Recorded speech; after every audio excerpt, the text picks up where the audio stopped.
사랑합니다. 오늘도 주 앞에 나온 하나님의 백성들, 충현의 가족들에게 찬양으로 섬김으로 영광을 받으신 주님께서 풍성한 말씀으로 채워주실 것을 소망 가운데 확신합니다. 여러분의 기도 생활은 어떠하십니까?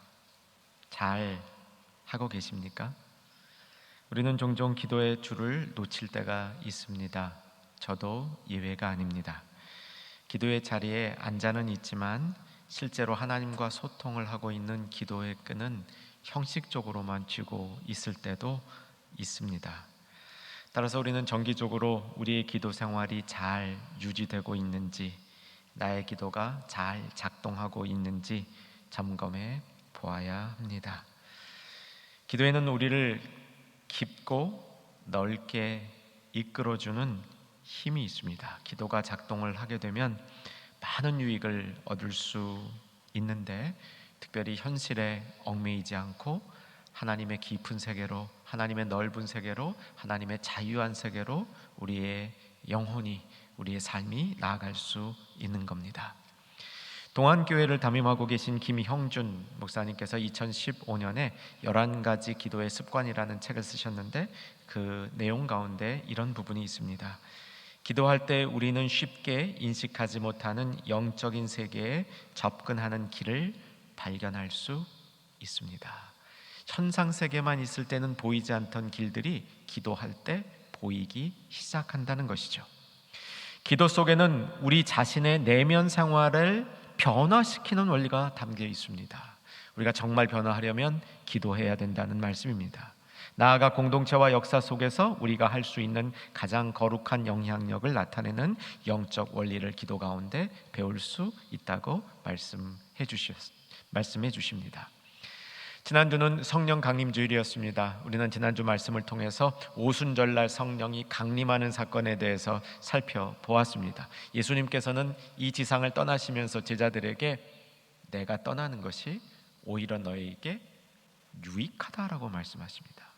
이유는 성령께서 오시기 때문이죠. 보혜사 성령께서 찾아오시는 것이 우리에게 유익하다라고 선포해 주시는데, 진리의 성령이 오시는 이 장면, 그러니까 지난주 말씀의 본문하고 오늘 기도를 위하여 가르쳐 주시는 본문이 서로 연결되어져 있다는 사실이죠. 기도를 먼저 가르쳐 주시고 그 다음 성령께서 오시는 유익을 말씀해 주신 것이지요. 성령께서 우리에게 오시면 우리를 개인적으로 가르쳐 주셔서 깨닫지 못하던 것 깨닫게 하시고 기억나야 할 것 그 순간에 기억나게 해주신다고 말씀하셨습니다. 대언자로서 하나님 앞에 우리를 증언해 주시고 또 세상 앞에 예수님을 증언하는 일을 하신다 말씀하셨습니다. 책망하시고 진리로 인도하시며 장래의 일을 가르쳐 주신다 말씀하셨습니다. 성령이 오실 때 있는 이 어마어마한 유익 중에 빼놓을 수 없는 유익이 성령이 우리 안에 오셔서 거처하시고 우리와 영원히 함께 하심으로 우리의 기도의 능력이, 우리가 할 수 있는 기도의 지경이, 기도의 힘이 훨씬 넓어지고 강해졌다는 사실을 선포해 주고 있는 겁니다. 저는 오늘 저와 여러분에게 이 말씀을 전달하려고 합니다. 성령께서 우리 안에 와 계심으로 우리의 기도가 얼마나 큰 유익을 얻었는지 이 말씀을 꼭 사랑하는 여러분들이 붙들고 우리의 기도가 더 발전하는 복된 시간이 되기를 소망해 보는 겁니다. 여러분, 기도의 사람이 되어주시기를 소망합니다. 영적 생활의, 신앙 생활의 성공이 다른 어떤 것보다 나는 기도의 사람이었습니다, 나는 기도의 줄을 놓치지 않았습니다, 이런 결과로서 좋은 열매 맺는 저와 여러분이 되기를 바랍니다. 구약시대에도 기도의 인물들이 있었습니다. 다니엘 하루에 3번씩 어려운 환경 속에서도, 국가적으로 기도하지 말라는 엄령이 내려진 상황 속에서도 왕의 측근으로 있으면서 그는 기도하는 걸 쉬지 않았습니다. 구약의 3대 인물 알고 계시죠? 아브라함과 모세와 다윗, 언약을 받은 사람들이 아닙니까? 이분들이 한결같이 기도의 사람들이었습니다. 아브라함 기도 참 끈질기게 했죠. 롯이 소돔성에 있을 때 소돔성이 타락으로 말미암아 멸망을 이제 눈앞에 두고 천사들이 소돔성을 치려고 가고 있는데 아브라함이 그 천사들을 붙들고 하나님 앞에 중보기도하지 않습니까? 소돔성에 50명의 의인이 있다면, 저는 그 다음 장면이 정말 아브라함을 존경하게 만듭니다. 저 같았으면요, 하나님이 50명 안 돼 그랬으면 뚝 30명으로 떨어졌을 것 같아요. 근데 아브라함은요 40명 이렇게 10명 줄이지 않고요 45명 줄여요.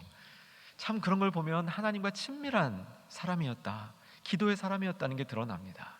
하나님 앞에 서는 것이 두렵지만 또 하나님과 친밀함이 있는 거죠. 45명, 40명, 30명, 20명, 10명까지 결국 들어가는 아브라함의 기도의 모습을 살펴볼 수 있습니다. 모세는 어땠습니까? 모세는 금송아지 만들어서 정말 말도 안 되는 우상 숭배했던 이스라엘 백성 살려달라고 어떻게 기도합니까? 나를 생명책에서 지우는 한이 있어도 이들을 살려달라고 하나님 앞에 기도하던 모세의 중보기도의 사람, 그 모습이 있죠. 다윗 시편을 통해서 수많은 눈물의 기도를 드렸습니다. 새벽마다 새벽을 깨우면서 주의 성실함이, 주의 신실함이 내게 크도소이다 하면서 기도하는 다윗의 모습 살펴볼 수 있겠습니다.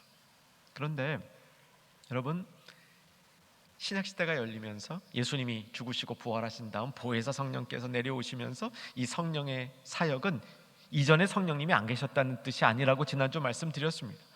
성령 강림의 사건의 두 가지 의미는 우주적으로 임하시는 성령, 그리고 개인적으로 임하시는데 개인적으로 임하셔서 우리 안에 내주하시고 거처를 정하신 그 성령, 이 두 가지 성령님, 이 성령님의 사역이 신약시대에는 예수 그리스도 안에서는 누구나 구약에 있는 위대한 기도의 사람과 같은 그런 자리에 나아갈 수 있는 능력을 주셨다 믿으시기 바랍니다.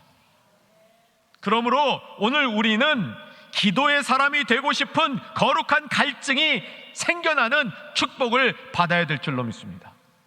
오늘 말씀이 저와 여러분을 그 자리로 안내해 주기를 소망하는 겁니다. 성령께서 오셔서 우리 안에 계심으로 우리는 특별한 능력을 얻었는데 그 능력이 기도하는 능력이라는 것이죠. 수년 전에 미국의 유명한 선교단체를 대표하시는 미국인 목사님하고 이제 저희 몇몇 목회자들이 대화한 적이 있었습니다. 디보셔널을 시작하시는데 이분이 요한복음 14장 12절을 가지고 말씀하시는 겁니다. 오늘 보면 바로 앞절이죠. 오늘 본문이 요한복음 14장 13, 14절인데 한번 같이 성경 피신 분들은 보시고 아니면 자막으로 보셔도 되겠습니다. 12절 제가 읽어드립니다. 내가 진실로 진실로 너에게 이르노니 나를 믿는 자는 내가 하는 일을 그도 할 것이요 또한 그보다 큰 일도 하리니 이는 내가 아버지께로 감이라. 예수님께서 아버지께로 가는 유익 중에 하나를 얘기하는데, 여러분 이 본문에서 12절에서 뭘 말씀하시는 거냐면 예수님이 하신 일보다 더 큰 일을 할 수 있다는 뜻이에요.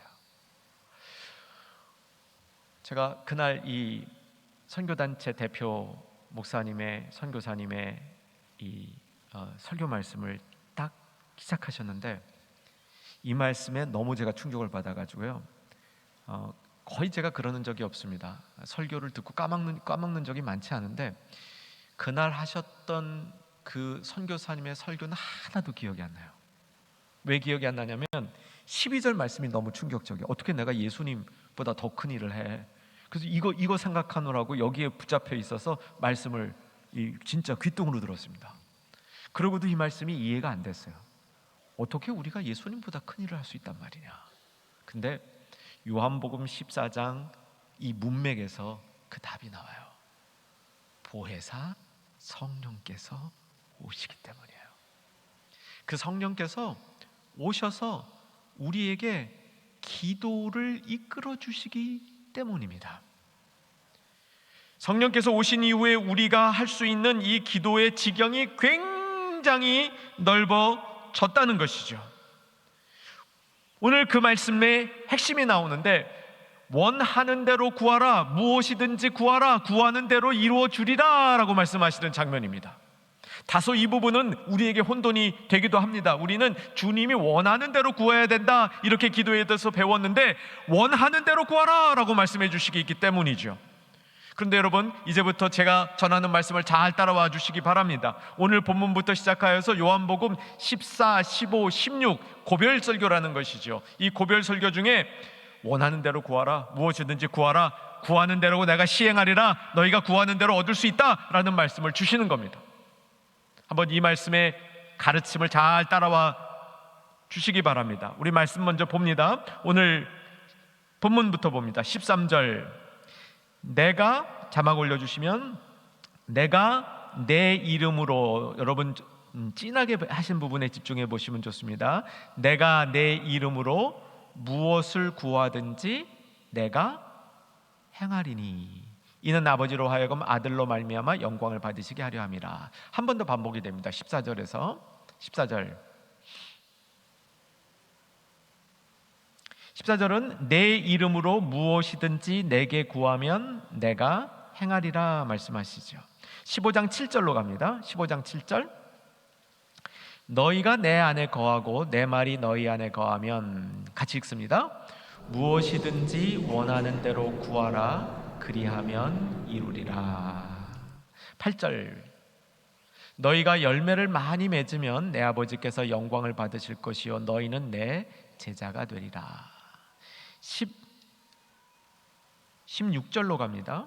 16절, 너희가 나를 택한 것이 아니요 내가 너희를 택하여 세웠나니 이는 너희로 가서 열매를 맺게 하고 또 너희 열매가 항상 있게 하여 내 이름으로 아버지께 무엇을 구하든지 다 받게 하려 함이라. 요한복음 16장 23절 24절로 가봅니다. 그날에는 너희가 아무것도 내게 묻지 아니하리라. 내가 진실로 진실로 너희에게 이르노니, 다음 절, 내가 무엇이든지 아버지께 구하는 것을 내 이름으로 주시리라. 계속, 지금까지 너희가 내 이름으로 아무것도 구하지 아니하였으나 구하라, 그리하면 받으리니 너희 기쁨이 충만하리라. 지금 살펴본 대로 4번에 걸쳐서 예수님께서는 우리가 원하는 대로 구하라, 그러면 내가 행하리라 라고 선포해 주고 계시죠. 예수님께서 오늘 가르쳐 주신 이 말씀을 우리가 실천하는 데 있어서 가장 중요한 부분은 내 이름으로 구하라, 그리하면 내가 행하리라 라는 것입니다. 다시 한번 우리 본문을 3번째로 보겠습니다. 13절, 너희가 내 이름으로 무엇을 구하든지 내가 행하리니. 14절, 내 이름으로 무엇이든지 내게 구하면 내가 행하리라. 16장 24절, 너희가 내 이름으로 아무것도 여태까지 구하지 아니하였으면 이제는 구하라, 그리하면 받으리라 라고 말씀해 주시는 것이죠. 예수님 이름으로 구하는 것이 중요하다는 겁니다. 우리는 원하는 것을 구할 수 있다고 말씀하십니다. 그리고 구하는 것을 구할 때 예수님께서 그것을 시행하시리라고 선포해 주십니다. 그런데 아주 중요한 전제가 하나 있습니다. 내 이름으로 구하라는 겁니다. 여러분, 예수님 이름으로 구하시는 저와 여러분 되기를 주 안에서 소망합니다. 실제 우리의 기도는 예수님 이름으로 구하고 있습니다. 우리는 기도를 끝맺음할 때마다 예수님 이름으로 기도합니다 라고 기도를 마치죠. 여러분, 오늘 이 말씀 이후에는 그것이 단순히 기도를 끝내는 형식으로만 전락되지 않을 수 있기를 소망합니다. 그 자체가 매우 중요한 기도의 일부라는 것이죠. 제가 목회를 처음 시작할 무렵에 LA에서 이민 목회할 때 유학생 한 분을 전도했습니다. 정치학을 공부하던 유학생이었는데 같이 이렇게 전도를 하고 복음 제시를 했는데 정말 마음이 활짝 열렸습니다. 그래서 복음을 온전히 받아들이고 회개하는 그런 역사가 있었습니다. 많이 눈물이 났었고 같이 기도하던 분들이 다 같이 한 덩어리가 돼서 기도할 수 있었습니다. 정말 한 마음의 기도였는데 그날 예수님을 영접한 그 형제에게 이제 기도해 보시라고, 영접 기도했으니까 개인 기도해 보시라고 기도를 시켰는데 처음 해보는 기도처럼 들렸습니다. 용어라든가 기도하는 방식이 보통 기도를 많이 하는 분의 방식은 아니고 서툴고 그러나 진솔한 기도였습니다. 하나님이 그 기도를 쏙쏙 들으신다라는 이런 마음의 확신이 있었습니다. 문제가 생겼습니다. 이 형제가 기도를 어떻게 끝내는 줄 몰라서 우물쭈물하는 겁니다. 기도를 끝내야 되겠는데 어떻게 기도를 끝낼 줄 모르니까 고민하다가 하나님 잘해보겠습니다. 끝. 그 기도는 하나님이 받으셨습니다. 예수님의 이름으로 기도합니다라는 맺음 형식을 안 했어도 하나님은 그 기도를 받으셨습니다. 중요한 것은 예수님 이름으로라는 기도가 형식이 아니라 기도의 중요한 방식이라는 겁니다. 여러분, 만약 그렇다면요, 예수님 이름으로 기도하는 것은 기도를 끝맺음 할 때만 하는 것이 아니라는 사실을 우리가 기억해 봤으면 좋겠습니다. 우리가 기도를 드리는 중간중간에도 내 드려지는 기도가 예수님 이름으로 드려지는 기도인지 확인하면서 드리면 좋을 것 같습니다. 여러분, 정말 간절한 기도가 필요한 때 있지 않습니까? 아니, 간절한 기도가 필요 없는 때도 있습니까? 내가 정말 지금 이 시간 주님의 보호하심이 필요하고 주님의 도우심이 필요하고 주님의 공급이 필요할 때 그때마다 예수님 이름으로 기도합니다. 내가 예수님 이름으로 이걸 구합니다. 그리고 계속 기도하는 것이죠. 예수님, 내 마음을 지켜주십시오. 내 삶을 지켜주십시오. 내 자녀를 지켜주십시오. 내 사업터를 지켜주십시오. 그렇게 기도할 때마다 예수님 이름으로 기도의 한마디 한마디를 올려드릴 수 있는 성도의 기도의 특권이 오늘 본문을 통해서 가르쳐 주고 있는 것이라는 사실입니다. 책을 한 권 소개해드리겠습니다. 예수님의 이름으로라는 책인데요, 표지 내려주시고요. 다 보셨을 거예요. 저게 예수님이 내 이름으로 기도하라라는 그 부분이랑 연결되어 있는 겁니다. 이 책은 헨리 나우엔이라는 분이 쓰셨고요, 1991년에 썼습니다.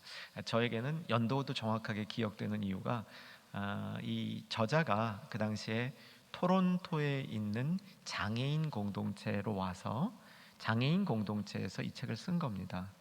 저자는 굉장한 석학인데 자신의 어떤 활동을 전혀 이해하고 그것을 같이 나눌 수 없는 장애인 공동체에서 활동을 하면서 책을 쓴 건데요, 제가 그때 토론토에 있었기 때문에 이 책이 신학생들에게 굉장한 이렇게 반향을 일으켰던 경험이 있어서 이 책을 좀 더 소중하게 간직하고 있습니다. 짧은 책이고요, 읽으면 금방 이해가 되면서도 동시에 오래 곱씹어 보아야 하는 그런 말씀입니다. 이 책의 요지는 뭐냐면, 영적인 영향력을 미치는 사람들은 예수님의 이름으로 행할 수 있어야 된다는 겁니다. 정말 이 사회 앞에 그리고 자신에게 영향력을 미치는 것은 예수님의 이름으로 꼭 예수님과 소통이 되어서 함께 할 때 일어나는 역사라고 말해주고 있습니다. 자, 다시 한번 오늘 본문으로 들어와서 예수님이 가르쳐 주신 이 기도의 비밀을 생각해 보십시다. 너희는 원하는 것을 무엇이든지 구할 수 있다는 겁니다. 그리고 그것을 받을 수 있다고 말씀하시는 거예요. 그런데 내 이름으로 구해라 라고 얘기를 하는데 그 다음에 연결고리를 절대로 놓치시면 안 됩니다. 내 이름으로 구할 때 내가 행하리니, 내 이름으로 구할 때 내가 행하리니 그리하여서 너희가 받으리라 라는 겁니다.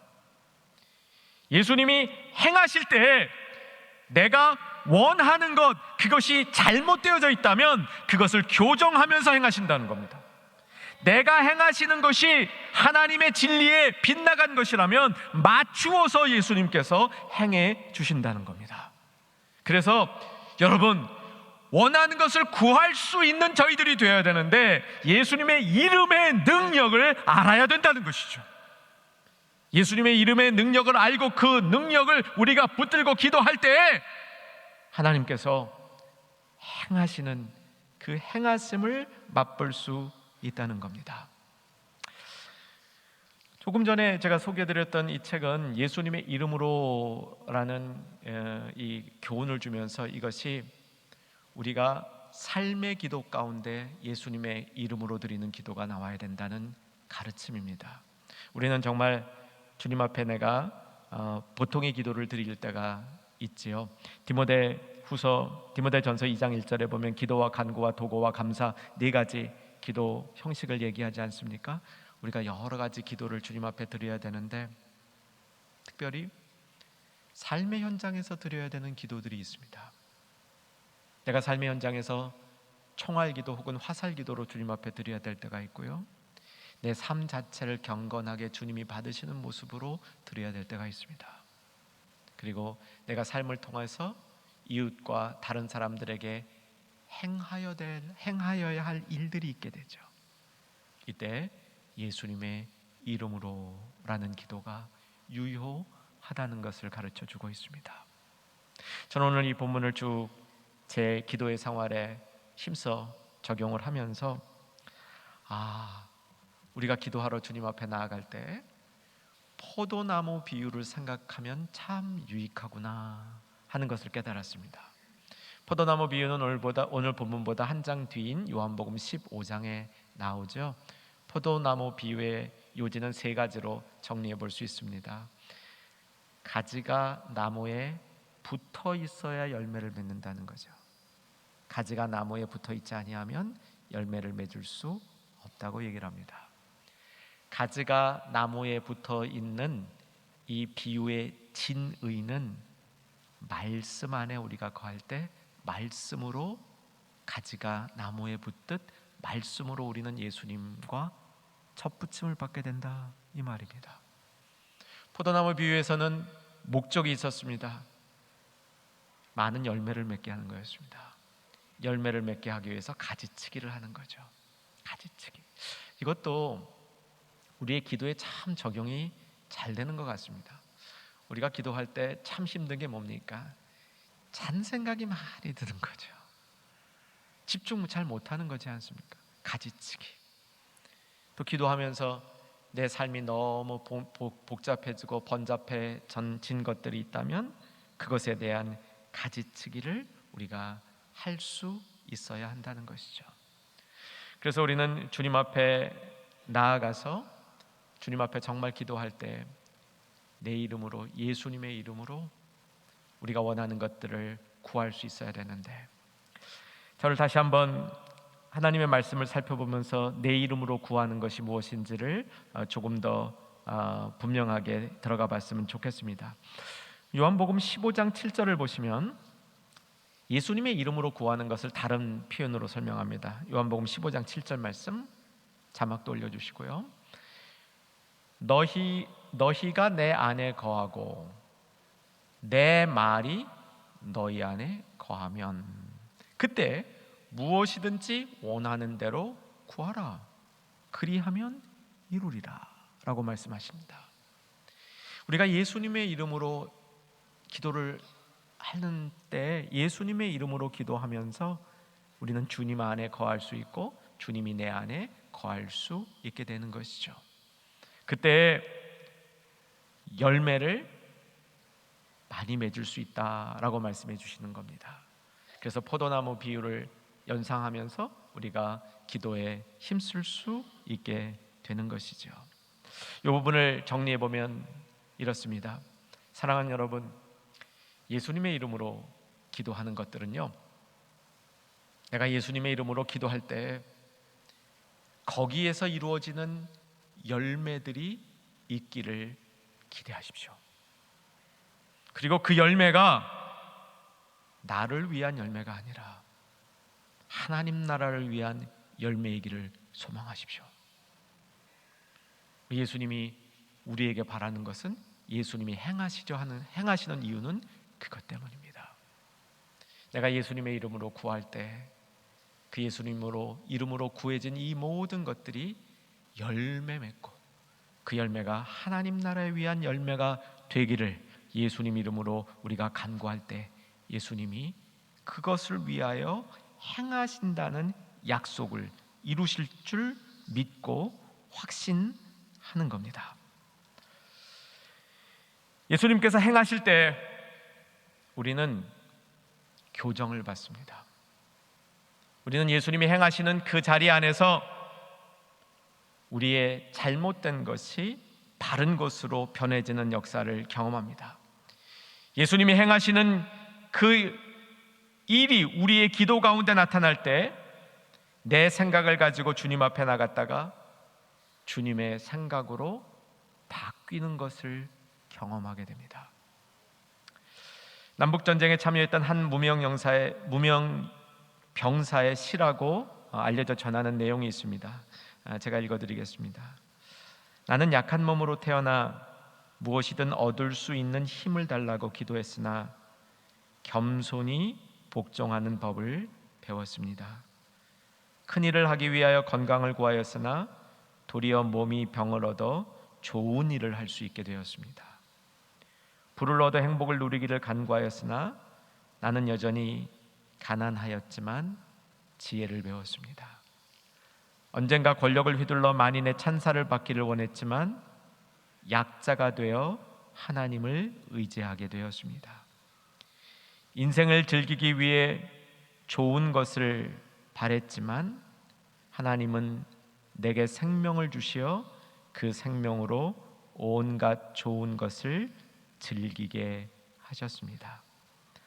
바라고 원하던 것은 하나도 받지 못했지만 모르는 중에 내가 희망한 모든 것을 얻었습니다.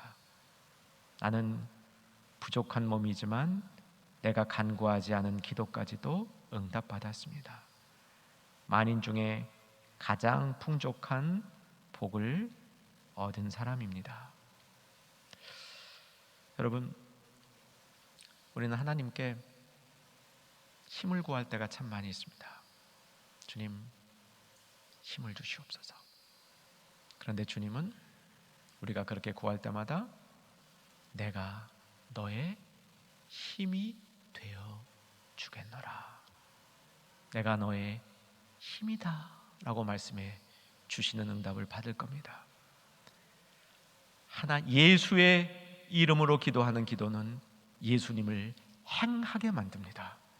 예수님이 행하실 때 우리는 나의 문제를 가지고 기도의 자리에 나갔다가 하나님께서 그 기도를 교정시켜서 주님의 생각으로 바꾸어 주시는 놀라운 은혜를 경험하게 될 줄로 믿습니다. 또 하나님께서 행하실 때 그래서 나의 기도의 자리가 교정을 받는 자리가 될 때 오해를 가지고 나아갔다가 이해를 경험하는 자리도 됩니다. 제가 처음으로 이 사역 비슷한 거, 그 신학교도 가기 전에 시골 교회에서 목사님을 이렇게 도와드린 적이 있었다 가끔 말씀드리는데요. 그런 그 시간이 저에게 너무나 귀한 시간이었습니다. 그런데 그때 교회의 어려움을 보게 되었어요. 그래서 이제 이웃 교회의 이제 성도님들이 아침마다 와서 제가 이렇게 머물고 있던 시골 교회 목사님에게 상담도 받고 기도를 하고 그러는데 저는 옆에서 그걸 이렇게 지켜보면서 정말 귀한 배움을 하나 가졌습니다. 이분들이요, 기도의 자리에 나올 때는 다른 사람에 대한 상처와 아픔, 그래서 그것 때문에 자기가 갖고 있는 속상함을 토로하러 나와요. 그런데 기도가 계속 진행되고 기도가 하루하루 계속될수록 그 오해가 이해로 바뀌는 걸 경험합니다. 기도는 예수님의 이름으로 드리는 기도는 우리의 오해를 이해로 교정합니다. 마지막으로 나의 짧은 생각을 가지고 주님께 나아갔다가 주님의 깊은 생각으로 우리를 바꿔주는 역사를 경험하게 됩니다. 나의 생각은 짧은데 주님이 보여주는 것은 참 깊고 오묘한 것들로 우리를 채워주는 역사를 경험하게 됩니다. 이제 말씀을 정리하겠습니다. 원하는 대로 기도해도 될까요? 됩니다. 성경에서 주님 뜻대로 기도하라라는 가르침은 겟세마네 동산에서 주셨던 특별한 기도의 요청이었습니다. 우리는 주님의 뜻대로 결국은 기도하게 됩니다. 그런데 우리의 기도의 시작은 내가 원하는 것, 내가 구하는 것을 주님 앞에 구하기 시작하셔야 됩니다. 그런데 꼭 한 가지를 오늘 말씀을 통해서 기억해 주시기 바랍니다. 예수님의 이름으로, 내 이름으로. 우리가 예수님의 이름으로 구하다 보면 예수님과 나 사이에 인격적인 교제와 결합이 이루어지기 시작을 하게 되고요, 그럼에 따라서 내가 구하는 것이 예수님이 기뻐하시는 것으로 변하기 시작한다는 사실입니다. 이 역사를 경험해야 됩니다. 특별히 예수님의 이름으로 기도할 때에 예수님께서 행하기 시작하는 것. 그래서 예수님께서 행하셨기 때문에 예수님이 행하신 그 자국으로서의 열매가 우리의 삶 가운데 나타나는 것까지를 보는 그 기도, 이런 기도가 충현의 가족들에게 다시 한번 세워지고 계속되어지고 깊어지기를 주의 이름으로 축원합니다. 살아계신 아버지 하나님, 오늘 말씀을 통하여 허락하신 예수님의 기도의 비밀을 우리 모두가 경험하면서 더욱 깊어지는 기도의 자리로 나아갈 수 있도록 축복하여 주시옵소서. 예수님 이름으로 기도하옵나이다. 아멘.